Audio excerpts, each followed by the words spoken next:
By the end of this video, we're going to be familiar with the story behind Honda Giken Kogyo Kabushiki Kaisha, possibly undervalued. The Sage Seeds AI was certainly pointing me in this direction, and so let's just dive in. The balance sheet. Japanese companies do have columns going from left to right, actually paying off some financing liabilities, meaning that the ratio of total assets to total liabilities has just increased a little to 1.86, I believe. Income statement. Everything ticking up to higher numbers. Cash flow statement.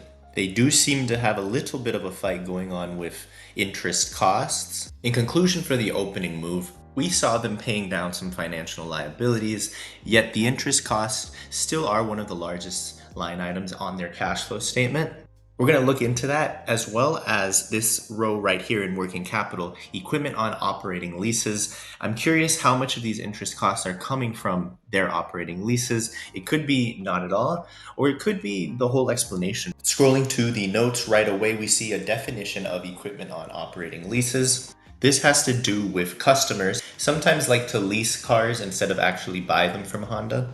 As that increasingly becomes the business, this is them keeping track of the quote unquote residual value of those vehicles. Because they still own these vehicles, they're going to get a 2-year-old car after 2 years. This is something they did not have to do back when they just straight up sold cars.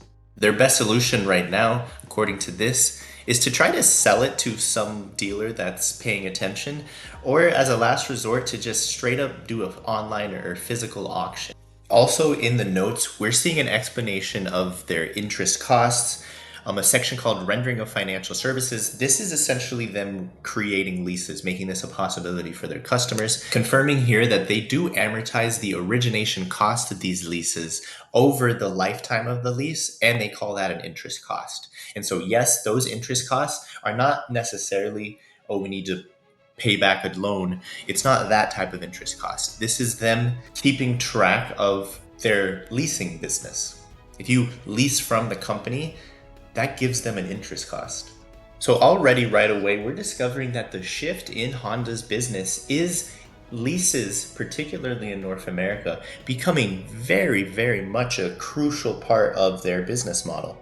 Hey, if you're getting more comfortable uncovering the stories behind the numbers, please like and subscribe.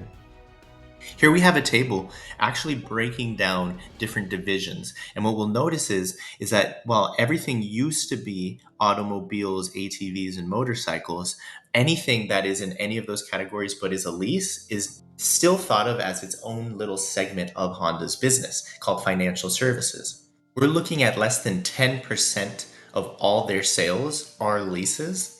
But 10% of a billions and billions dollar business means it has to be a whole set of infrastructure scaled up in order to support this 10%. Most importantly, these interest costs directly come from the fact that they still own these lease cars. Here they have a breakdown of the remaining lease payments that they're owed from customers, broken down in a time series. But I'm interested in this line, unguaranteed residual value, fluctuating between a third and a half of all the lease business's value. So without the proper contracts, the proper infrastructure in place, this much of their leases could just disappear.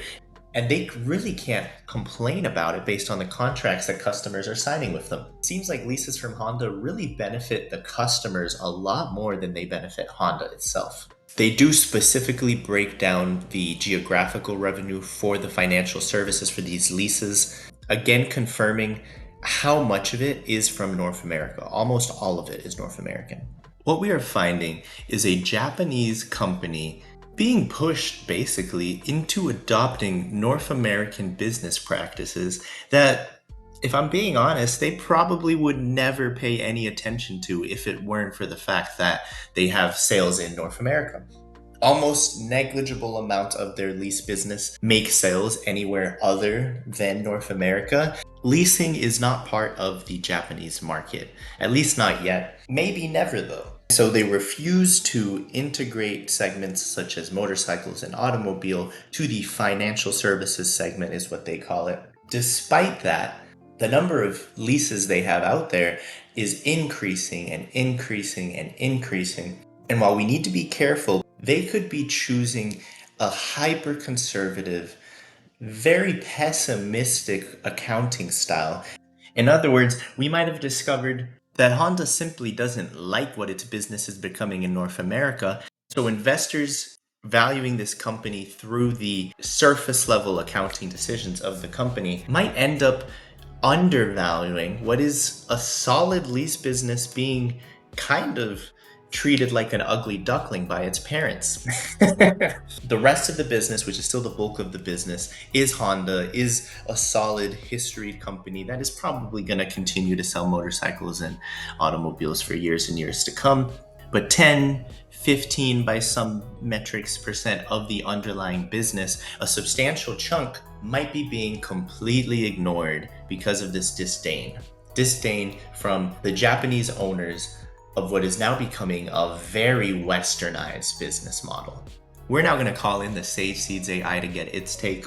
This channel is about practicing hearing these stories and then building up an intuition as to whether these stories do or do not represent value in the current markets. So with that in mind, before I reveal the Sage Seeds AI ranking, take a moment, maybe even pause the video to decide if this is going to rank high or low in the 2023 season so far. To do that now.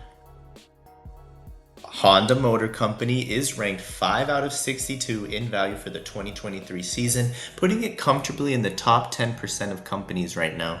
I'm now going to interpret what the AI is picking up on. Very much what we said is that even though the accounting decisions largely create these interest costs, conservative views of what's happening, the underlying cash flow is positively benefited every single year by this growing and growing leasing business model. In addition, the lease contracts we kind of briefly touched on are currently very beneficial to the customers of Honda Motor Company. It's tough to make them any more beneficial if I'm being honest. Certainly when compared to other North American car companies, that represents a decrease in the risk of this as well.